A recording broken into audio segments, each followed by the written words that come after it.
Materi selanjutnya dari menulis karya ilmiah, kita akan membahas tentang sistematika penulisan karya ilmiah.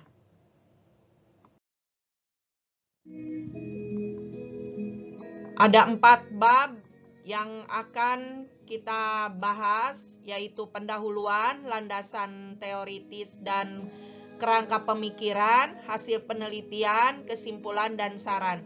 Untuk hari ini kita akan mempelajari tentang pendahuluan. Sebelum pendahuluan ada bagian pengantar.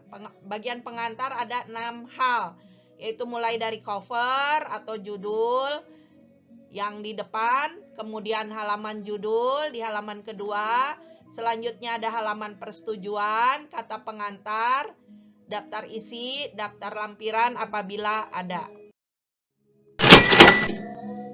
Nah, kalian bisa lihat contoh cover di karya ilmiah, cover judul. Bila Anda menggunakan yang sebelah kiri, maka tulisan di dalam karya ilmiah pun harus berformat sebelah kiri, yaitu rata kiri. Apabila kalian menggunakan format yang kanan, yaitu judulnya itu di tengah, maka ketika menulis judul bab 1, judul-judul besar di karya ilmiah, formatnya ada di tengah-tengah. Yang mana yang lebih bagus? Semuanya bagus. Silakan Anda pilih yang mana. Yang penting konsisten dari awal sampai akhir.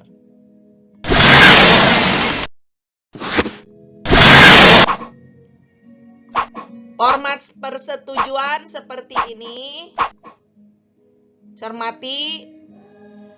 Guru pembimbing silakan Anda pilih dari 6 guru yang mengajar yang terintegrasi pada proyek ini. Silakan mana saja. Nah, pada bab 1 ada 7 poin. Pertama, latar belakang. Kedua, merumuskan masalah. Ketiga, tujuan. Keempat, hipotesis. Kelima, metodologi penelitian yang terdiri dari metode, populasi dan sampel, teknik pengumpulan data. Keenam adalah teknik analisis data. Dan yang ketujuh, manfaat penelitian. Ini semua ada di bab 1 yang akan Ibu bimbing. Nah, latar belakang apa saja sih yang harus ada di latar belakang? Cermati penjelasannya. Silakan Anda baca.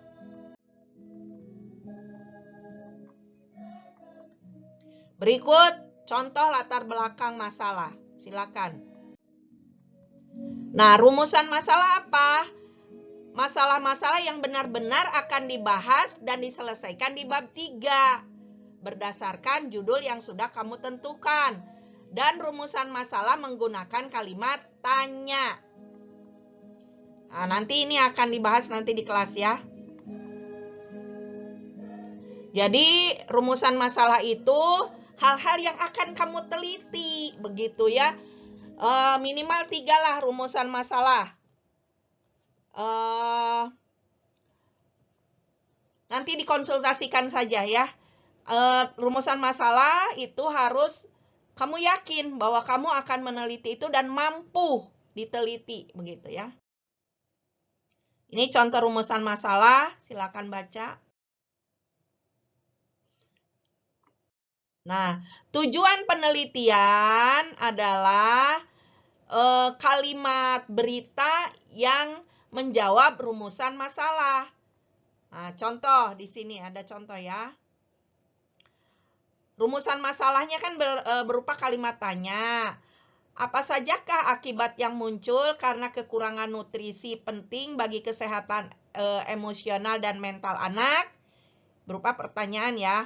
Nah, kalimat tujuan menjawab pertanyaan itu. Jawabannya mendeskripsikan akibat yang muncul karena kekurangan nutrisi penting bagi kesehatan emosional anak.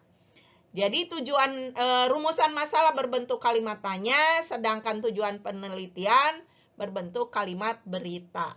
Jadi dari pertanyaan dijadikan kalimat berita, seperti itu. Kalau rumusan masalah ada 2, berarti tujuannya juga ada 2, berarti kamu mencari data pun ada 2, kemudian kamu menganalisis data 2, kamu membuat simpulan pun 2, begitu. Yang berikutnya adalah hipotesis, adalah dugaan, prakiraan, atau prediksi sementara yang nanti akan dibuktikan lewat penelitian, begitu ya. Contoh, diduga bahwa kesempatan untuk mendapatkan informasi masalah sosial lebih banyak dimiliki anak IPS daripada siswa SMA, daripada siswa IPA. Sehingga siswa IPS itu lebih tanggap terhadap masalah sosial daripada siswa IPA. Benar tidak? Nah, ini dibuktikan dari penelitian dengan kamu melakukan penelitian. Setelah melakukan penelitian, maka terjawablah hipotesis ini. Hipotesis itu dinyatakan benar. Hipotesis dinyatakan benar. Bisakah hipotesis salah? Ya bisa saja. Tapi ketika membuat hipotesis harusnya memprediksi bahwa penelitian itu akan benar, tidak menolak hipotesis gitu. Harusnya hipotesis diterima. Tapi tidak menutup kemungkinan hipotesis ditolak. Oke, selanjutnya adalah metode penelitian. Tadi dari 3, yaitu metode penelitian, populasi dan sampel, teknik pengumpulan data.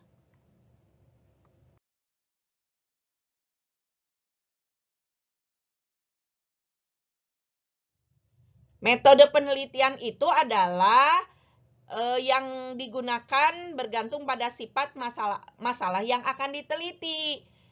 Kalau meneliti tentang sejarah, biasanya namakan metodologi historis. Kalau penelitian itu menyampaikan apa adanya, baik itu secara kuantitatif maupun kualitatif, dinamakan metode deskriptif. Nah, Ibu nanti atau kalian nanti akan akan berfokus kepada metode penelitian deskriptif maupun kualitatif atau kuantitatif. Tapi terserah, Anda mau yang manapun boleh. Nanti dikonsultasikan dulu ya judulnya dengan rumusan masalahnya. Ada metode deskriptif analitis, yaitu berkaitan dengan peristiwa yang sedang terjadi disertai suatu analisis.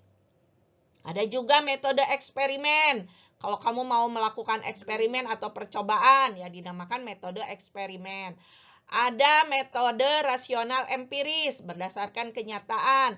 Ada komparatif, membandingkan si A dan si B, yaitu adalah metode komparatif. Ada metode kasus. Ada kasus, kamu teliti, biasanya ini di kedokteran. Kemudian ada metode survei, yaitu melakukan survei. Ada sinkronis, yaitu membandingkan dua hal yang sama waktunya. Nah, itu dinamakan metode sinkronis. Misalnya membandingkan 2 novel yang sejaman. Novel wanita yang dibuat pada tahun 2025, judul A dan judul B. Ada metode diakronis, yaitu membandingkan 2 hal dalam 2 kurun waktu yang berbeda. Misalnya novel tahun 45 dengan novel tahun 2025 yang ditulis oleh wanita. Ada perbedaannya. Waktu itu bisa aja mengakibatkan berbeda gitu ya, berbeda isi dan sebagainya. Kemudian ada metode struktural. Ya, biasanya ini digunakan untuk penelitian bahasa. Dikaji struktur bahasanya, seperti itu. Selanjutnya adalah populasi dan sampel. Populasi itu seluruh subjek, seluruh objek yang akan kamu teliti. Misalnya kamu akan meneliti siswa-siswa SMA Negeri 3 Sumedang. Populasinya ya seluruh siswa SMA 3 Sumedang. Yang akan diteliti tentang ramah tamahnya, misalnya begitu. Keramah tamahan siswa SMA Negeri 3 Sumedang. Nah, populasinya sebanyak itu, ada 1.500. Sedangkan sampel, ini ada contohnya. Silakan baca aja baik-baik.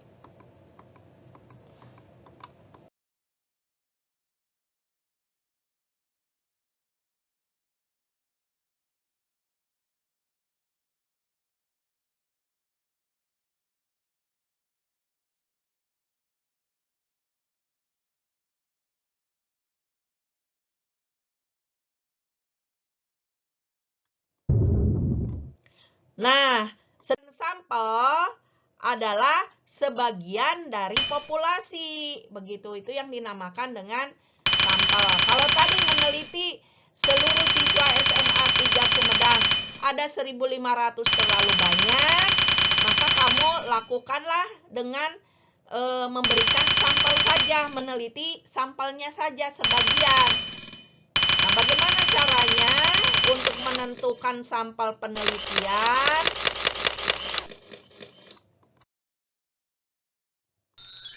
Nah, ini ada yang dinamakan random sampling di random. Jadi, misalnya dengan teknik probability sampling, yaitu simple random sampling, menarik sampel secara random, secara acak. Caranya dengan mengundi, seperti mengundi arisan. Kemudian ada systematic random sampling, menarik sampel secara sistematik. Ya, ini karena misalnya sampel di sini tuh tidak semuanya bisa mewakili, akan dipilihlah secara sistematik.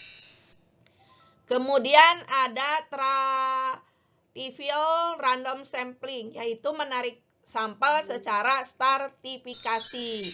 Ada stratifikasinya.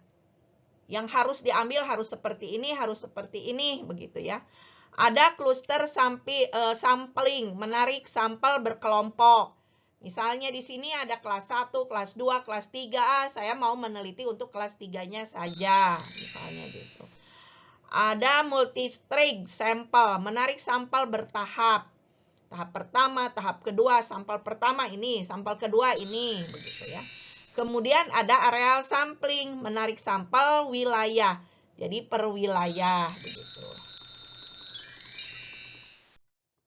Nah, pada penarikan sampel ini ya tergantung kita kebutuhan kita, begitu ya. Ada juga sampel, menarik sampel dengan non-random sampling. Bila tidak memungkinkan diperoleh daftar lengkap populasi penelitian, sehingga tidak terdapat kesempatan yang sama pada anggota populasi. Misalnya, satu wilayah nih, tapi tidak semuanya mempunyai kesempatan yang sama, maka digunakanlah non-random. Jadi dipilih gitu. Karena tidak dapat membuat kesimpulan yang dapat mewakili populasi. Hasil analisis berlaku untuk anggota populasi yang diteliti saja. Jadi dari SMA 3 nih akan diteliti siswa yang mampu main poli saja. Nah, tidak bisa kita meneliti 1.500 orang. Tentu kita pilih dulu yang bisa main poli. Yang bisa main poli ada 500, yang 500 terlalu banyak. Nah, itu nanti disampling lagi, di random lagi gitu.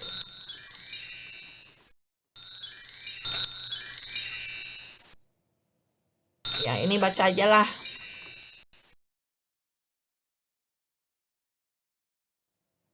Nah, kemudian berikutnya teknik pengumpulan data. Data itu kan ada data primer, data sekunder, ada data kualitatif, ada data kuantitatif. Ini nanti kamu bisa berhubungan dengan guru matematika ya. Karena nanti kan penelitian kita harus berkaitan dengan mapel matematika, agama, PJOK, begitu ya. Jadi nanti untuk hal-hal yang berkaitan dengan angka-angka, guru matematika akan menjelaskan lebih jelas lagi. Ini contoh data menurut tingkat pengukuran. Ini akan dijelaskan nanti sama guru matematika.